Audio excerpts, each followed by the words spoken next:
অসুস্থ হওয়ার আগে সমাজ মাধ্যমে শেষ পোস্টে কোন ভবিষ্যৎবাণী করে যান ধর্মেন্দ্র, দেখাবো সেই ভিডিওটি।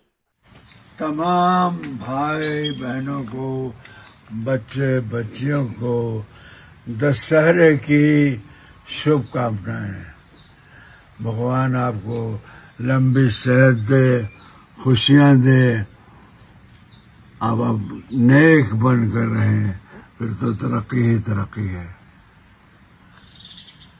31 অক্টোবর হঠাৎই অসুস্থতার খবর আসে।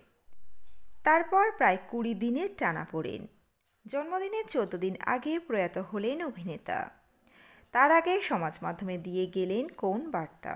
বিস্তারিত থাকছে প্রতিবেদনে। বন্ধুরা, চ্যানেলে নতুন হলে চ্যানেলটি সাবস্ক্রাইব করে রাখতে পারেন ও ভিডিওটি শেয়ার করতে পারেন। সোমবার নিজের বাসভবনে শেষ নিঃশ্বাস ত্যাগ করেন ধর্মেন্দ্র। যদিও সেপ্টেম্বর অক্টোবরে সুস্থই ছিলেন তিনি। নিজের শেষ ছবি 21 সেট থেকে একটি ভিডিও দেন। রীতিমতো শরীরচর্চা করতেন অভিনেতা। কিন্তু 31 অক্টোবর হঠাৎই অসুস্থতার খবর আসে। তারপর প্রায় 20 দিনের টানাপোড়েন। জন্মদিনের 14 দিন আগে প্রয়াত হলেন অভিনেতা।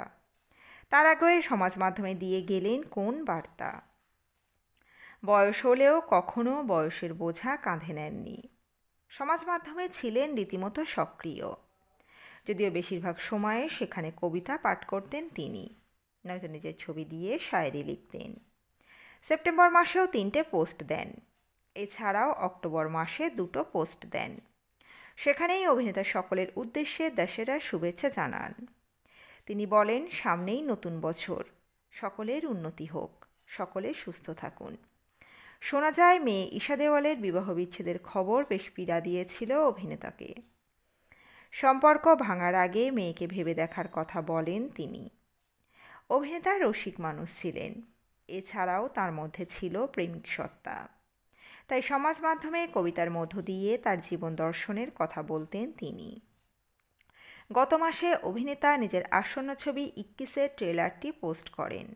এই ছবিতে মুখ্য চরিত্রে অভিনয় করছেন অমিতাভের নাতি আগাস্তিয়া নন্দা। চলতি বছর বড়দিনে মুক্তি পাবে এই ছবি। এটাই অভিনেতার অভিনীত শেষ ছবি। তো বন্ধুরা, এই আপডেট ছিল এতটুকুই।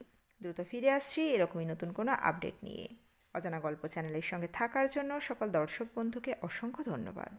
দেখতে থাকুন, চোখ রাখুন আমাদের অজানা গল্প চ্যানেলে।